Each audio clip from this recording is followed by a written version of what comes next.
Si tu m'as donné ta vie, je te donne la mienne. Dans le froid de la nuit, mon cœur t'appartient. Et quand la tristesse arrive, je sais tu es là, toujours près de moi. Bon mercredi, bienvenue à votre émission La Victoire de l'amour. Comme on le fait toutes les semaines, on rejoint quelqu'un qu'on apprécie beaucoup, notre amie Geneviève et Lomélie, avec quelqu'un qu'on aime tellement, l'abbé Stéphane Roy.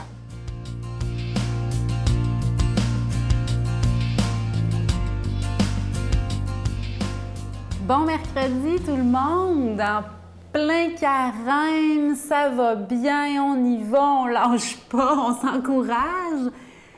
Comment va votre conversion? Pas facile tout le temps, hein? Je suis bien d'accord, mais on y arrive.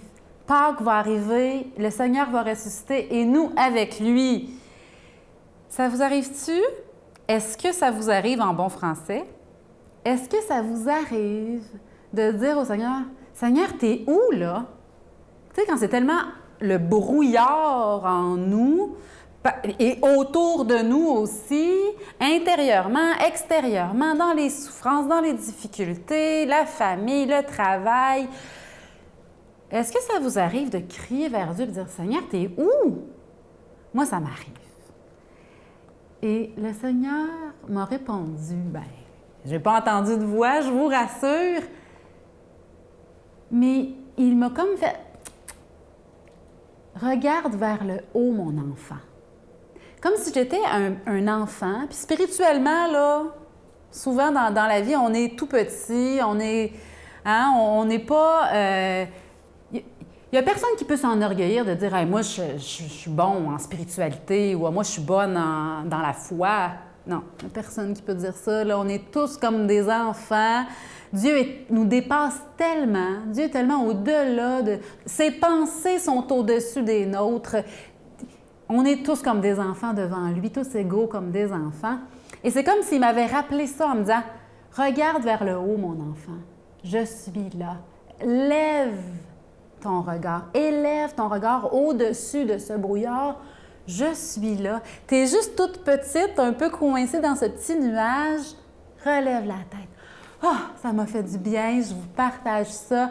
Levons les yeux. Et un saint, un jeune bienheureux, Carlo Acutis, un jeune Italien, je ne sais pas si vous en avez entendu parler, sûrement, il fait un tollé partout parce qu'il est décédé récemment, en 2006, en pleine adolescence, d'une leucémie fulgurante. Il avait la foi depuis l'enfance alors que ses parents n'avaient pas la foi. C'est lui qui a conduit ses parents à l'église pour avoir la première communion et tout ça. Carlo Acutis a dit une chose magnifique. La tristesse naît d'un regard tourné vers soi-même. La joie naît du regard tourné vers Dieu et tourné vers les autres. La conversion de notre regard. Où est-ce qu'on va regarder aujourd'hui? Est-ce qu'on se regarde la profondeur du nombril? Hein? Sortons de notre nous-mêmes, levons les yeux vers Dieu et pourquoi pas? Levons les yeux vers ceux qui nous entourent, même si on est seul chez soi, ce qui est souvent mon cas. J'ai du monde dans ma vie. Bien, m'intéresser à eux, les appeler, vous savez comment c'est important. Tournons-nous vers Dieu, tournons-nous vers les autres. Trouvons cette joie de relever le regard. Convertissons nos yeux aujourd'hui. Bonne journée! Notre Père qui es aux cieux, que ton nom soit sanctifié, que ton règne vienne, que ta volonté soit faite sur la terre comme au ciel.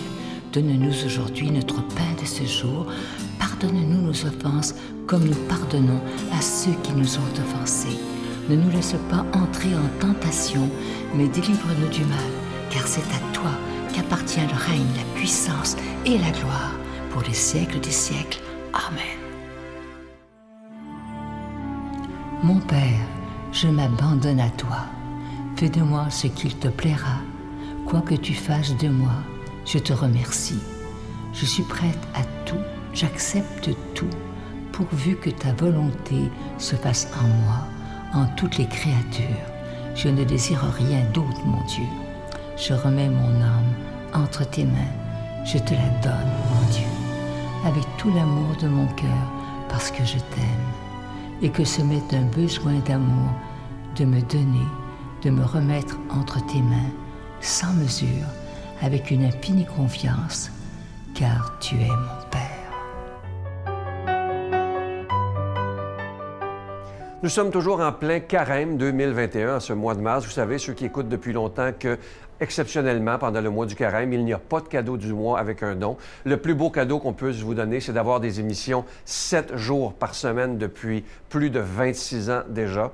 Merci de tout cœur d'être là depuis si longtemps. Je sais qu'il y en a parmi vous qui écoutent depuis très, très longtemps. Alors, je vous suggère et je vous demande, si c'est possible pour vous, de faire un don tout à fait spécial en ce carême 2021. Et je vous rappelle qu'il est important de donner avec beaucoup de joie. Parce que Saint Paul dit dans une de ses lettres, « Dieu bénit celui qui donne avec joie. » Alors, je vous remercie de tout mon cœur de votre don spécial du carême. Je vous donne l'adresse, la Victoire de l'Amour, case postale 120, succursale Boucherville à Boucherville, le J4B 5E6, je vous la redonne, la Victoire de l'Amour, case postale 120, succursale Boucherville à Boucherville, le J4B 5E6. Également par téléphone, par carte de crédit du lundi au vendredi de 8h30 à 16h30 dans le 514-523-4433, 523-4433 ou sans frais le 1-888-811-9291, 1-888-811-9291 et aussi sur notre site Internet. Vous savez que c'est une façon très rapide, sécuritaire et efficace de faire votre don, le www.lavictoiredelamour.org. Alors, merci de tout cœur dans ces moments qu'on vit d'être des protecteurs de la foi. Merci de donner des mains à la Providence et merci de tout cœur de votre don tout à fait spécial en ce carême 2021. Et ensemble, on pourra répondre à cette demande de Jésus. Allez de par toutes les nations annoncer la bonne nouvelle. Merci de tout cœur.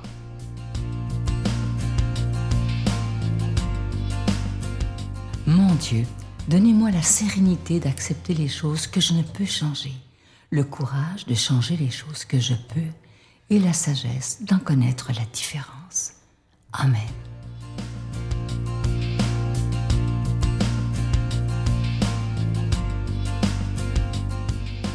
Bonjour à toi aujourd'hui, bon mercredi matin.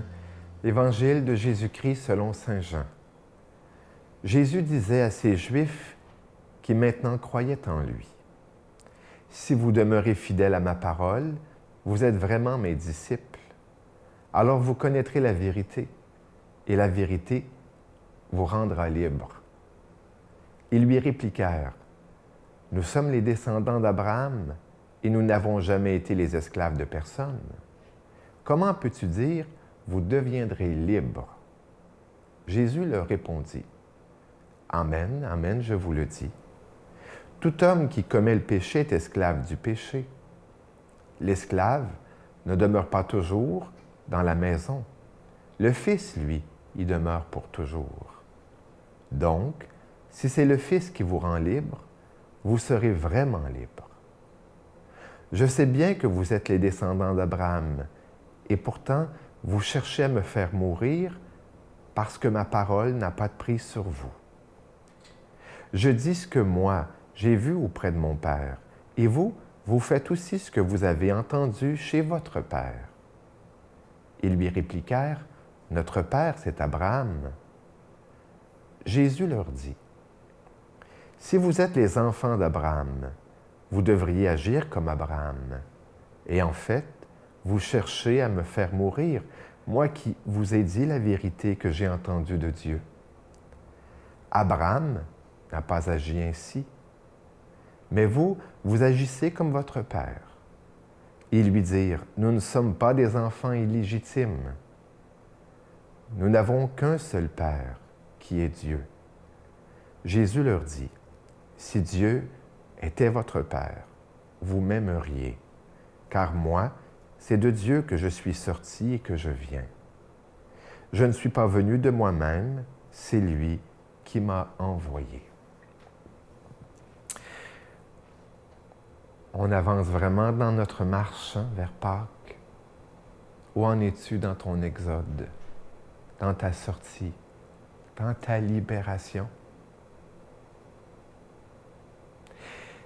Quand je lis ce texte cette année, une chose qui me vient, c'est haïr, persécuter, détester, rejeter, mépriser, voire même tuer, au nom de Dieu, en prétendant être ses enfants,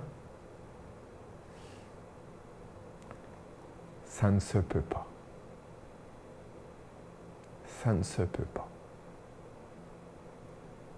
Et tout cela souvent parce qu'on a la prétention d'avoir la vérité.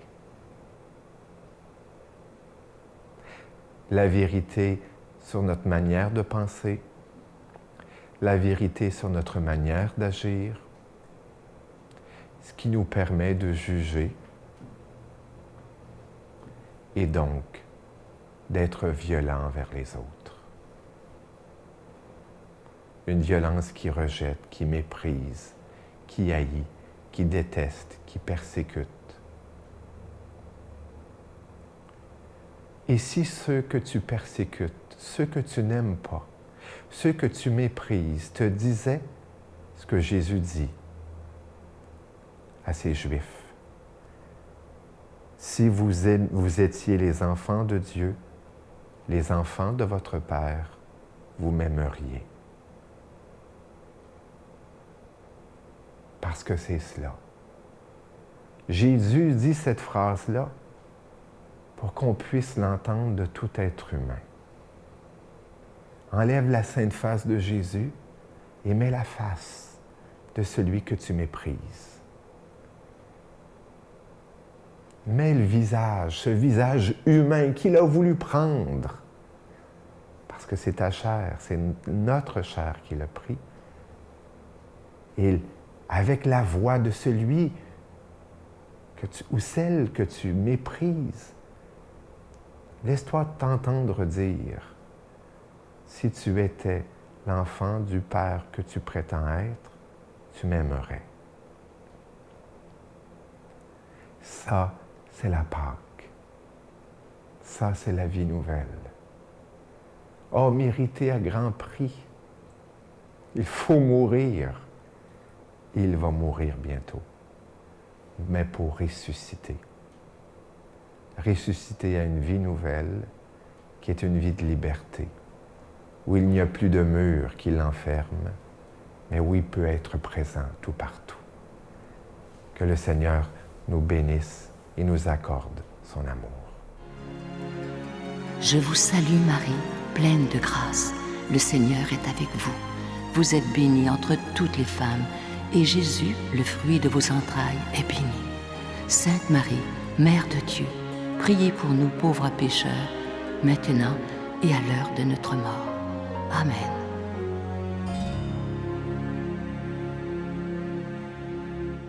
Je vous laisse avec une belle pensée ce matin.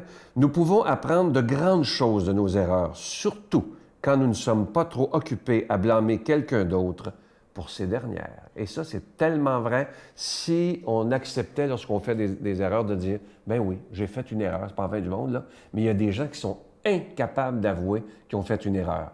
Parce que lorsqu'on fait une erreur, si on est intelligent, on apprend de cette erreur-là et on ne la refait pas. Alors, acceptons nos erreurs, soyons humbles. Je vais vous souhaiter une belle journée. Comme d'habitude, j'ai hâte de vous retrouver demain matin. Bonne journée à tout le monde. Bye. Dieu n'en va pas le malheur. Mais dans l'épreuve, cependant, il nous fait découvrir des choses. L'épreuve est souvent un temps pour qu'il nous fait penser à l'essentiel. Les temps de souffrance qui nous amènent à réfléchir davantage sur le sens de notre vie, vers où nous allons et qu'est-ce que nous désirons vraiment dans la vie, quel est l'essentiel pour nous. Les temps de crise servent à ça. Ouais.